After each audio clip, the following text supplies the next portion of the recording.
देश दुनिया की सारी बड़ी खबरें के सामने मौजूद दोस्तों जहां पर मोदी सरकार के कैबिनेट मंत्री के आसपास के सारे बड़े अधिकारियों को एक झटके में उड़ा दिया गया है। दोस्तों बताएंगे किस तरीके से पूरे स्टाफ में हड़कंप मच गया दोस्तों, और अचानक से धर्मेंद्र प्रधान के इस्तीफे के बीच में भूपेंद्र यादव के इस्तीफे की मांग शुरू हो गई है। दोस्तों बताएंगे डिटेल में क्या है पूरी अपडेट दोस्तों। और बड़बोले बीजेपी के नेता के खिलाफ किस तरीके की गई है बड़ी कार्रवाई, एफआईआर दर्ज करवा कर आए हैं अखिलेश यादव के समाजवादी पार्टी के सिपाही। और शत्रुघ्न सिन्हा ने बिहार की राजनीति को लेकर कांग्रेस पार्टी का किया है जोरदार तरीके का समर्थन। दोस्तों बताएंगे कौन से नेता को कांग्रेस समर्थन कर रही है, जिसके समर्थन में शत्रुघ्न सिन्हा भी कूद आए हैं, और एक एक करके चलेंगे आज की सारी बड़ी जानकारी अब तक पहुंचाएंगे। लेकिन उससे पहले अगर आप भी मानते हैं दोस्तों कि अचानक से सारे स्टाफ को हटा देना एक बड़े गड़बड़ झाले की ओर संकेत देता है, तो इस वीडियो को लाइक करके लाल बटन दबाकर चैनल को सब्सक्राइब करके बेल आइकन दबाकर कमेंट बॉक्स में अपनी राय जरूर लिखकर बताएगा दोस्तों। ज्यादा से ज्यादा वीडियो को शेयर कीजिएगा। चलते हैं सबसे पहले सबसे बड़ी ब्रेकिंग न्यूज अपडेट की तरफ, जहां पर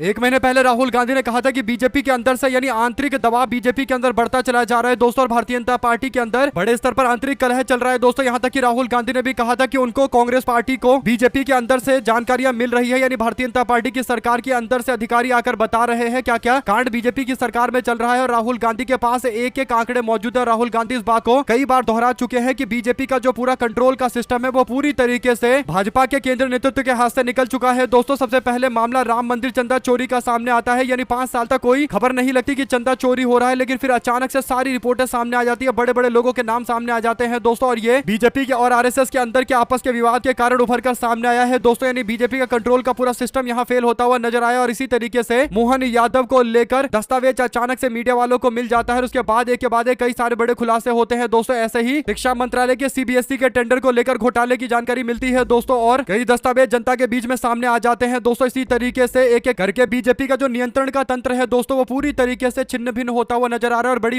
अपडेट यह है कि इस मामले को लेकर अब एक और नया बड़ा धमाका हुआ है दोस्तों, और यह धमाका हुआ है भारतीय जनता पार्टी के वरिष्ठ केंद्रीय मंत्री भूपेंद्र यादव के मंत्रालय में दोस्तों। उनके मंत्रालय के अंदर राजनीतिक तौर पर जोरदार तरीके का हड़कंप मचा दोस्तों, और धमाका हुआ। इस राजनीतिक धमाके में एक दो नहीं बल्कि कई अधिकारियों को, जिसमें आयुष शरण, शैलेश कुमार सिंह को तत्काल प्रभाव से हटाया गया दोस्तों, और स्टाफ के कई सारे लोगों को एक साथ हटा दिया गया। इस मामले को लेकर जो बड़ी अपडेट है वो कि मंत्री के सहायकों को, यानी एक नहीं बल्कि 3-3 सहायकों को पोस्ट से हटाया गया दोस्तों, और कह सकते हैं कि सारे सहायकों को हटा दिया गया, और आनंद फानन के अंदर कई सारे स्टाफ भी बदले जा रहे हैं। ऐसे में दोस्तों इस मामले को लेकर कांग्रेस पार्टी ने एक बड़ी आशंका जाहिर की है कि ये पूरा गोरख धंधे से जुड़ा हुआ खेल है। सुप्रिया श्रीनेट ने कहा कि केंद्रीय मंत्री भूपेंद्र यादव के निजी सचिव अमर सिंह के साथ 2 और अधिकारी आयुष शरण और शैलेश कुमार सिंह को तत्काल प्रभाव से हटा दिया गया है। एक मंत्री के पूरे स्टाफ को बदलना साधारण बात तो नहीं है। कौन सा गोरख धंधा चल रहा है, किसी भी गोरख धांधली के बारे में जनता को सच जानने का पूरा अधिकार है। यानी कांग्रेस पार्टी ने बीजेपी सरकार पर मंत्रालय पर दबाव बनाना शुरू कर दिया है दोस्तों, और पत्रकारों को भी एक बड़े गड़बड़ झाले की आशंका नजर आ रही है। और ये वही मंत्रालय है जिस मंत्रालय से जुड़ा हुआ, आप लोगों को याद होगा कि अरावली से जुड़ा हुआ फैसला लिया गया तो दोस्तों, जहां पर अरावली में खनन की बातें चल रही थी और बड़े बड़े उद्योगपतियों के हाथ में देश की सबसे पुरानी पर्वत श्रृंखला को बेचने की साजिश रची गई थी दोस्तों। इस मामले को लेकर पत्रकार अवस्थी पंकज झा के उस बयान पर जवाब देते हैं, जिसमें पंकज झा कहते हैं कि तत्काल प्रभाव से हटा दिया गया मंत्रालय के अंदर से कई सारे लोगों को, और ये मामला सीधे प्रधानमंत्री ऑफिस यानी पीएमओ से जुड़ता है, और इसके तार यहां तक कि राजस्थान से भी जुड़ते हैं, और ये बड़ा खुलासा कुछ देर में करने का दावा पत्रकार पंकज झा कर रहे हैं दोस्तों। आपको बता दें कि जैसे ही खबर सामने आती है कि स्टाफों को हटाया गया है, वैसे ही राजस्थान के मुख्यमंत्री भजन लाल शर्मा से लगभग 1.5 घंटे मुलाकात जोधपुर हाउस में दिल्ली के अंदर धर्मेंद्र प्रधान करते हैं दोस्तों। ये अचानक से हो रही बैठकों को लेकर चर्चा लगातार चल रही है, और अलग अलग तरीके से तार जोड़े जा रहे हैं। कई लोगों ने बताया है कि भ्रष्टाचार का ये बहुत बड़ा मामला है, और कहीं ना कहीं मोदी मंत्रिमंडल के अंदर लगातार एक के बाद एक हो रहे खुलासे कहीं ना कहीं बीजेपी की पूरी नियंत्रण के सिस्टम को पूरी तरीके से ध्वस्त कर रही है दोस्तों। इस पर 2 शब्द जरूर लिखकर बताएगा। जो भी अपडेट इससे जुड़ी आती रहेगी पल पल की अपडेट आप तक पहुंचाते रहेंगे। साथ साथ चलते हैं एक और बड़ी खबर की तरफ, जहां पर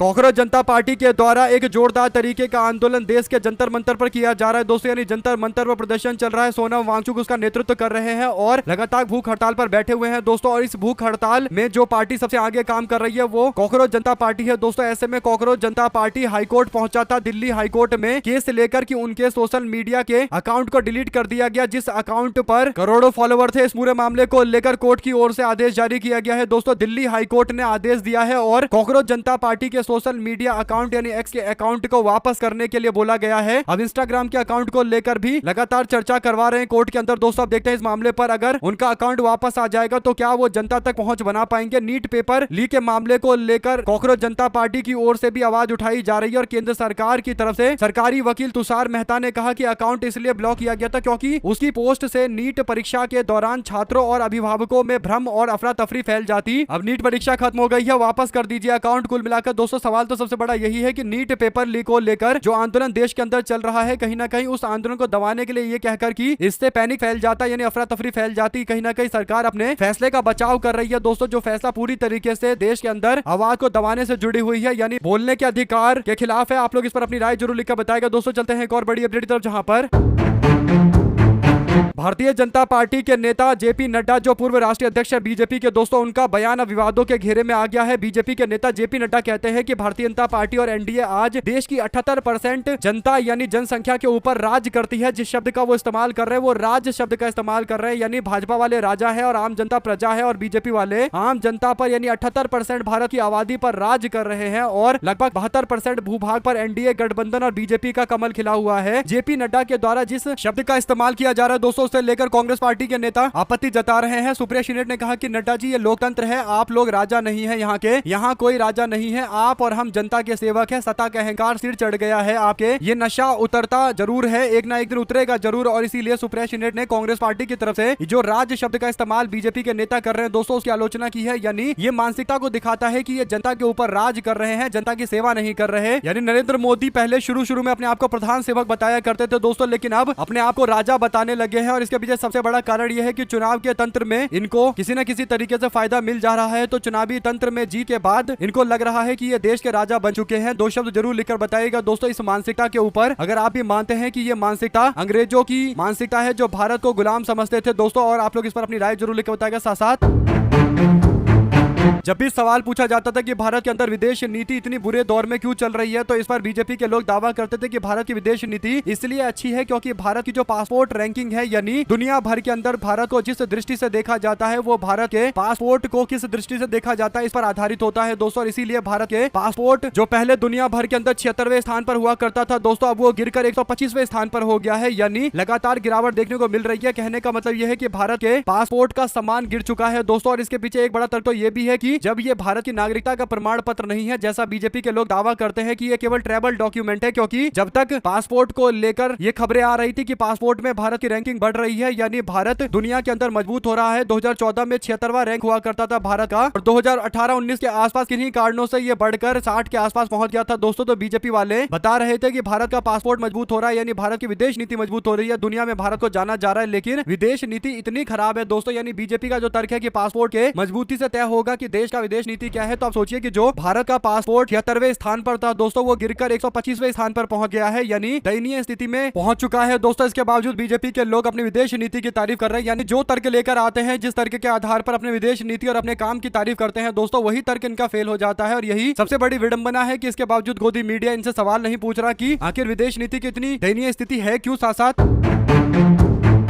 बीजेपी के नेता निशिकांत दुबे को लग रहा था कि कुछ भी आकर बक देंगे और उसके बाद चले जाएंगे, कोई कार्रवाई नहीं होगी। लेकिन अखिलेश यादव एक ऐसे नेता है दोस्तों जो किसी भी अन्याय के मामले पर दूसरे को छोड़ते नहीं है और जिस तरीके के झूठे आरोप मढ़े जा रहे थे इसके बाद अखिलेश यादव ने अपने स्तर पर कार्रवाई कर दी दोस्तों। अब जो अपडेट है वो ये कि अखिलेश यादव ने निशिकांत दुबे के द्वारा लगाए गए आरोप यानी अयोध्या के चंदा चोरी में कई लोगों के नाम सामने आए दोस्तों। उसमें टिन्नू यादव नाम के एक व्यक्ति का नाम आता है जो यादव समाज से है दोस्तों, क्योंकि नाम में ही यादव लिखा हुआ है। तो ऐसे में इन्हीं टिन्नू यादव के नाम पर अखिलेश यादव के ऊपर बिल फाड़ा गया और बताया गया कि अखिलेश यादव के ये संपर्क में थे और अखिलेश यादव के नजदीकी है टिन्नू यादव। और इसके बाद निशिकांत दुबे अखिलेश यादव पर चंदा चोरी के मामले को लेकर सवाल पूछ रहे थे दोस्तों। यानी विपक्ष ना तो 3 में है ना 13 में है, यानी ना विपक्ष के लोग राम मंदिर का प्रशासन देखते हैं ना राम मंदिर को लेकर विपक्ष के लोग राजनीति करते हैं दोस्तों। लेकिन फिर भी विपक्ष के नेता अखिलेश यादव पर कहीं से भी कुछ भी बोलकर जिम्मेदारी का घड़ा फोड़ा गया दोस्तों। इस मामले को लेकर अब निशिकांत दुबे को पहले अखिलेश यादव ने चेतावनी दी थी, कहा था 10 मिनट का टाइम दे रहा हूँ, हटा लीजिए। अल्टीमेटम दिया था दोस्तों, फिर अल्टीमेटम पर काम नहीं हुआ तो अब बीजेपी के नेता और झारखंड के सांसद के ऊपर कार्रवाई की गई है। दोस्तों जो मामला सामने आया है उसके अनुसार समाजवादी पार्टी ने इनके ऊपर एफआईआर दर्ज करने की शिकायत दी है। दोस्तों मामला है इटावा से जुड़ा हुआ, इटावा जनपद के फ्रेंड्स कॉलोनी के अंदर मौजूद थाना, जहां पर समाजवादी पार्टी के लोग पहुंचे और इसमें जो विषय दिया गया है वो ये कि फेसबुक, इंस्टाग्राम और एक्स आईडी के द्वारा आधारहीन, आपत्तिजनक, भ्रामक और मानहानिकारक सामग्री प्रसारित करने के संबंध में धारा 196 1 353 2 और 319 2 352 बीएनएस की धारा 66 डी सूचना प्रौद्योगिकी अधिनियम अंतर्गत अभियोग पंजीकरण हेतु प्रार्थना पत्र दिया गया है और एफआईआर के अंदर बीएनएस की इन धाराओं को जोड़ने की मांग की गई है। और ये जो शिकायत देकर आए हैं वो समाजवादी पार्टी के प्रदेश सचिव है दोस्तों, और सोशल मीडिया पर रिसीविंग भी दिखा दी गई है, यानी अपने स्तर पर मामला दर्ज करवा दिया गया है। कई और जनपदों के अंदर मामले दर्ज कराए जा सकते हैं। यानी बीजेपी के नेता निशिकांत दुबे, जिनको लगता है कि वो कुछ भी बोलकर चले जाएंगे, कुछ भी बककर चले जाएंगे, तो अब उनके लिए आसान रास्ता नहीं है दोस्तों, क्योंकि विपक्ष समझ गया है कि निशिकांत दुबे कुछ भी बोलते हैं, बिना सबूत के बोलते हैं। साथ साथ दोस्तों आम आदमी पार्टी ने एलएनजेपी यानी लोकनायक जयप्रकाश हॉस्पिटल के बाहर 650 करोड़ रुपए के घोटाले यानी स्कैम के मामले को लेकर जोरदार तरीके से आंदोलन किया गया दोस्तों, विरोध किया गया और 600 करोड़ रुपए की अनियमितता की जानकारी मिल रही थी दोस्तों। यानी कई सारी चीजें खरीदी गई हॉस्पिटल के अंदर और बढ़ा कर रेट, यानी 2-2 रुपए वाली चीजें 12-12 रुपए की खरीदी गई और ऐसे लाखों पैकेट खरीदे गए और इसमें जो टोटल मिलाकर 650 करोड़ रुपए की अनियमितता का ये पूरा मामला है। और आम आदमी पार्टी के नेता सौरभ भारद्वाज इस पूरे आंदोलन का, इस पूरे प्रदर्शन का नेतृत्व कर रहे थे दोस्तों। 650 करोड़ रुपए दिल्ली के अंदर बहुत बड़ा घोटाले से जुड़ा हुआ मामला है दोस्तों। सप्लायर नेटवर्क के ऊपर एसीबी का शिकंजा कसा जाएगा, इस तरीके की अब जानकारी मिल रही है। यानी जब विपक्ष ने दबाव बनाया, आम आदमी पार्टी ने इस पूरे मामले पर बीजेपी को बैकफुट पर धकेला दोस्तों। कांग्रेस पार्टी भी दिल्ली के अंदर इस मामले पर सक्रिय है, तो उसके बाद अब सप्लायर्स के नेटवर्क पर एसीबी यानी एंटी करप्शन ब्यूरो का शिकंजा कसा जाएगा। राजीव रंगीला के खिलाफ एलओसी जारी किया गया है, यानी लुक आउट सर्कुलर जारी किया गया है। इसके बाद अब इसकी गिरफ्तारी को लेकर भी तैयारी हो गई है। लेकिन घूम फिरकर बात यह है दोस्तों कि इतना बड़ा मामला है और इस पर ना मीडिया के अंदर आक्रोश देखने को मिल रहा है। जब विपक्ष अपने स्तर पर सवाल खड़ा कर रहा है और सोशल मीडिया पर माहौल बनाया जा रहा है, उसके बाद जाकर कार्रवाई के नाम पर ये लुकआउट सर्कुलर जारी किए जा रहे हैं। इससे पता चल रहा है कि कहीं ना कहीं बीजेपी वाले पहला प्रयास तो यही करते हैं कि मामले को दबा दिया जाए, और दबाने के लिए आप लोग जानते हैं कि जो मीडिया का पूरा तंत्र है दोस्तों वो कैसे काम करता है। इस पूरे मामले में अपनी राय जरूर लिखकर बताएगा। साथ साथ चलते हैं एक और बड़ी अपडेट तब दोस्तों, जहां पर प्रशांत किशोर चुनावी मैदान में पहली बार कूद रहे हैं दोस्तों। प्रशांत किशोर बांकीपुर से चुनाव लड़ेंगे, इसका ऐलान उन्होंने कर दिया और घर घर जाकर लोगों से संपर्क साधे जा रहे हैं। पहली बार जनसुराज पार्टी का बड़ा नेता चुनावी मैदान में उतरा है दोस्तों, वरना कार्यकारिणी के जो बड़े बड़े लोग थे, जो प्रशांत किशोर के इर्द गिर्द वाले माने जाते थे, उनमें से किसी ने भी विधानसभा का चुनाव नहीं लड़ा, जिसे कार्यकर्ताओं में एक निराशा का भाव था कि जब नेतृत्व ही चुनाव लड़ने को तैयार नहीं है और मैदान में उतरने को तैयार नहीं है तो केवल बोलने से काम नहीं चलता। और इसीलिए दोस्तों जब कोई व्यक्ति नेता होता है तो उसको फ्रंट फुट पर यानी आगे से आकर खेलना पड़ता है और आगे से नेतृत्व करना पड़ता है। ये बात 2025 के चुनाव में बिहार में मिली हार के बाद प्रशांत किशोर को समझ में आ गई दोस्तों। और अब जो उपचुनाव बांकीपुर के अंदर हो रहा है तो प्रशांत किशोर ने खुद इस चुनावी रण में उतरने का फैसला लिया है दोस्तों। उनके समर्थन में कांग्रेस पार्टी का एक बड़ा धड़ा है। कांग्रेस पार्टी के लोग मांग कर रहे हैं कि पार्टी को आधिकारिक तौर पर प्रशांत किशोर का समर्थन करने के लिए ऐलान करना चाहिए। यानी राष्ट्रीय जनता दल ने अपना उम्मीदवार उतारा है रेखा गुप्ता को, लेकिन फिर भी कांग्रेस पार्टी एक नया विकल्प देख रही है दोस्तों। और पार्टी को बिहार को लेकर एक नए तरीके से सोचना पड़ेगा, क्योंकि कई सालों से बिहार के अंदर एनडीए गठबंधन के सामने इंडिया गठबंधन बहुत मजबूत स्थिति में नहीं आ पाया है और इसीलिए नए समीकरणों के साथ चलना पड़ेगा। ये बात पार्टी को पता है और इसीलिए अब नए चीजों का एक्सप्लोर किया जा रहा है दोस्तों। ऐसे में प्रशांत किशोर को कहीं ना कहीं समर्थन मिल रहा है कांग्रेस पार्टी के एक बड़े वर्ग का, तो साथ ही साथ अब एक और नेता मैदान में कूद रहे हैं दोस्तों। शत्रुघ्न सिन्हा ने अब उन्होंने बांकीपुर के चुनाव को लेकर प्रशांत किशोर की जमकर तारीफ कर दी और कांग्रेस पार्टी वाला ही बयान देते हुए उन्होंने कहा कि प्रशांत किशोर ने आखिरकार चुनावी मैदान में उतरकर बिहार की राजनीति ही नहीं बल्कि पूरे देश की राजनीतिक गलियारों और आम जनता के बीच में एक नई हलचल पैदा कर दी है। शत्रुघ्न सिन्हा कहते हैं कि इससे परिवर्तन के लिए लोगों की उम्मीद और ज्यादा बड़ी होगी और बढ़ेगी और इस बात की तारीफ की जानी चाहिए। यानी शत्रुघ्न सिन्हा नई तरीके की राजनीति और प्रशांत किशोर की राजनीति में एंट्री करने का समर्थन कर रहे हैं दोस्तों। शत्रुघ्न सिन्हा जो बयान दे रहे हैं इसका बड़ा व्यापक असर देखने को मिल सकता है, खासकर बांकीपुर के अंदर, क्योंकि बांकीपुर वो सीट है दोस्तों जहां पर कायस्थ समाज एक बड़ी भूमिका निभाता है और कायस्थ समाज से ही खुद आते हैं। तो शत्रुघ्न सिन्हा के बयान का कुछ ना कुछ असर तो होगा ही होगा दोस्तों। आप लोग इस पर अपनी राय जरूर लिखकर बताएगा। साथ साथ चलते हैं एक और बड़ी अपडेट की तरफ, जहां पर बीजेपी हर जगह देश के अंदर मंदिर बनाने की बातें करती है दोस्तों, चाहे अयोध्या हो, काशी हो, या फिर मथुरा हो, या फिर मध्य प्रदेश का भोजशाला हो, या फिर कॉरिडोर बनाने वाली बात हो अलग अलग जगह पर दोस्तों। और मंदिर के कॉरिडोर बनाने को लेकर बीजेपी के लोग कहते हैं कि उन्होंने विकास के बहुत बड़े काम कर दिए, जबकि अब इस मामले पर कांग्रेस पार्टी और विपक्ष का जो कहना है दोस्तों, और विपक्ष ने जो भूमिका निभानी शुरू कर दिया उसमें यह है कि अब इन मंदिरों के अंदर जो पैसा आ रहा है, चढ़ावे का पैसा आ रहा है, उस चढ़ावे के पैसे पर किसका कब्जा है, इस बात की जानकारी आम जनता तक पहुंचानी। और आप लोग जानते हैं कि मंदिर और उसके प्रशासन से जुड़े हुए लोग ज्यादातर हिंदुत्ववादी संगठन से जुड़े रहते हैं और हिंदुत्ववादी संगठन का नियंत्रण आरएसएस के हाथ में है। तो ऐसे में चंदा जो एक बहुत बड़ा मामला है, उसके खर्चे को लेकर कुछ न कुछ गड़बड़ियां हर जगह से सामने आती है दोस्तों। ऐसे ही उत्तराखंड के बद्रीनाथ धाम के चढ़ावे में हुई हेरा फेरी के मामले को लेकर विधायक कांग्रेस पार्टी के विधायक लखपत बुटोला ने अपने समर्थकों के साथ सड़क पर उतरने का फैसला लिया दोस्तों। उन्होंने सरकार के खिलाफ जमकर नारेबाजी की। लखपत बुटोला ज्योतिर्मठ के नटराज चौराहे पर कांग्रेसी कार्यकर्ताओं के साथ सड़क पर उतरे दोस्तों। उन्होंने बद्रीनाथ धाम में हुई हेर फेर के मामले को लेकर यानी हेरा फेरी के मामले को लेकर सरकार के खिलाफ नारेबाजी की और इस दौरान राज्य सरकार का पुतला जलाकर सख्त कार्रवाई की मांग की गई। आप लोग इस पर अपनी राय जरूर लिखकर बताएगा दोस्तों। साथ साथ चलते हैं एक और बड़ी खबर की तरफ, जहां पर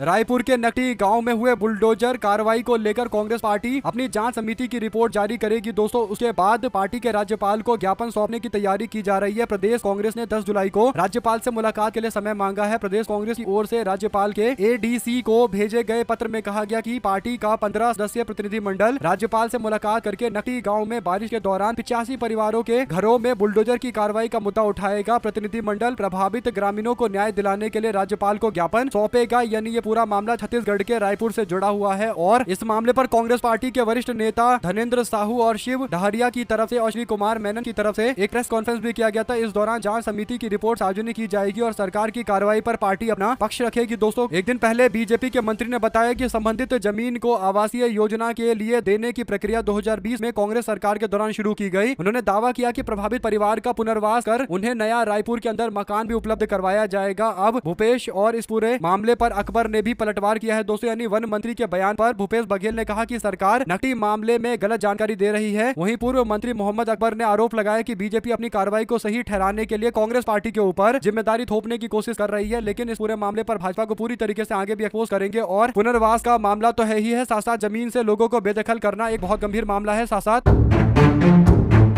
कांग्रेस पार्टी राजस्थान में समान नागरिक संहिता कानून बनाने के लिए जो प्रस्तावित जन सुनवाई होने जा रही है उसका बहिष्कार करेगी। कांग्रेस पार्टी के प्रदेश अध्यक्ष गोविंद सिंह डोटासरा ने कहा कि बिना मसौदा जारी किए हुए जन सुनवाई करना सामाजिक सौहार्द बिगाड़ने वाला कदम है। डोटासरा ने राज्य के मुख्य सचिव वी श्रीनिवास राव को पत्र लिखकर कहा कि जन सुनवाई के आदेश को तत्काल प्रभाव से वापस लिया जाना चाहिए। राज्य सरकार ने अब तक ना तो विधेयक का मसौदा तैयार किया है, ना ही सुझाव एवं आपत्ति देने के लिए कोई पोर्टल बनाया है। सरकार जन सुनवाई के बहाने अनुचित बहस प्रारंभ करना चाहती है। इस तरह की बहस से विभिन्न धर्मों, जातियों और जनजातियों के मध्य टकराव हो सकता है। इस अर्थहीन जन सुनवाई का कोई कानूनी अधिकार नहीं है। उधर सरकार ने जिला स्तर पर यूसीसी के संबंध में सुझाव देने के लिए जन सुनवाई के कार्यक्रम जारी किया है दोस्तों। साथ साथ चलते हैं एक और बड़ी अपडेट की तरफ, जहां पर